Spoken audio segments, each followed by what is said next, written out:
Sunod-sunod na naaresto ang iba't ibang suspect sa pinaigting na Simultaneous Anti-Criminality and Law Enforcement Operations o SACLEO ng Police Regional Office 2 na isinagawa mula January 29 hanggang February 4, 2026 sa buong Rehiyon 2. Sa operasyon laban sa most wanted persons, 9 na individual ang naaresto habang nadakip din ang 81 pang wanted persons sa magkakahiwalay na operasyon sa iba't ibang lugar sa rehiyon. 13 suspect naman ang naaresto sa 11 operasyon kontra illegal na droga. Nasamsam sa mga operasyong ito ang 25.86 grams ng hinihinalang shabu na nagkakahalaga ng tinatayang 169,925 pesos at 34.1 grams ng marijuana na may halagang 4,855 pesos.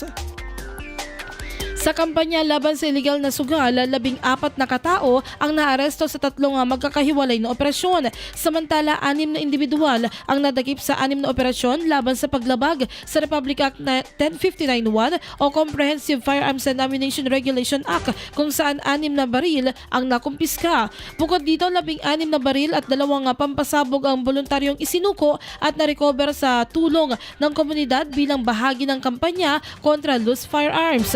Sa pagpapatupad ng Presidential Decree 705 o Revised Rough Forestry Code of the Philippines, 10 individual ang naaresto sa 9 na operasyon kaugnay ng iligal na pagtotroso. Nasamsam din ng 4,095.3 board feet ng iligal na kahoy na may tinatayang halagang 257,709 pesos and 28 centavos.